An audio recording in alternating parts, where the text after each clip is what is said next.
So, yun guys, magandang umaga.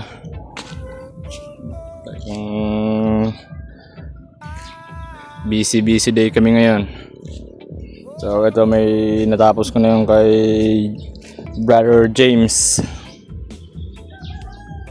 Habang nasa Pinas siya ngayon, papadala ko na ito mamaya. Takeda Aogami Blue Steel. Di, joke lang, inspired lang yun. Inspired lang mga brother. High carbon steel yan, white carbon steel. So siguro magiging tawag dito Shirogami. Di ko rin alam. Pero pinagmukha namin siyang Aogami. Ideya to ni Brother James na 2.5 na Santoku, tapos 7 inches yung blade. Tapos inayam yung handle. Ewan ko ba kung ba saan galing tong idea na to na, di ba?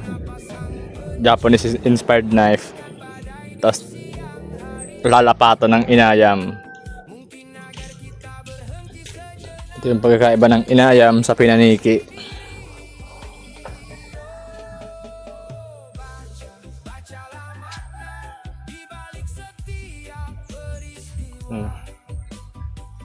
Inayam, ito pinaniki.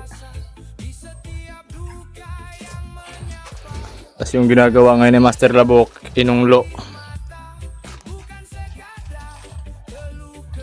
Para yan dun sa order ni Sir Russell. So, balik tayo dito sa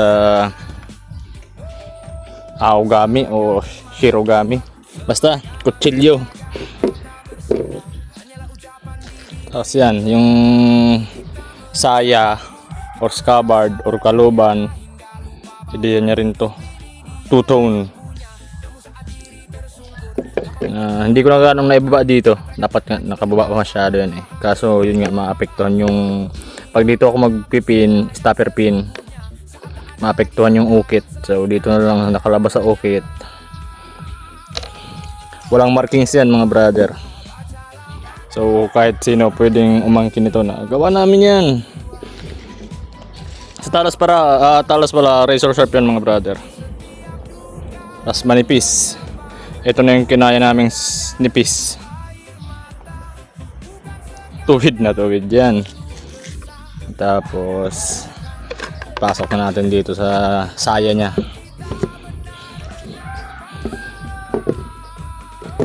Try nga natin kung anong hulog.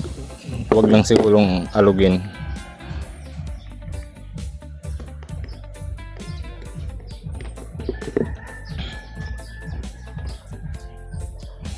Hindi pa nakakapasok ah.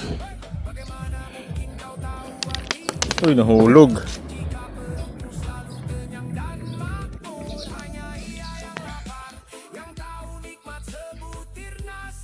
Yan, kailangan lang palang iabanti ng konti. So yan na, Brother James, ang saya na may pinaypay. Pinalapatan niya ng traditional Bicolano na ukit. Inayam to guys, yan o. Bihira kami gumawa nito, tsaka yung kinabayo na classic. Ito, ang ganitong style kasi classic din to. Makikita nyo yan sa mga ginunting, baed, yan. Kadalasan yung makikita nyo dun. Sa Minasbad naman, kinabayo.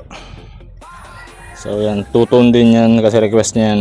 Lahat ng makikita nyo dyan, idea niya. So yun lang mga brother. Right.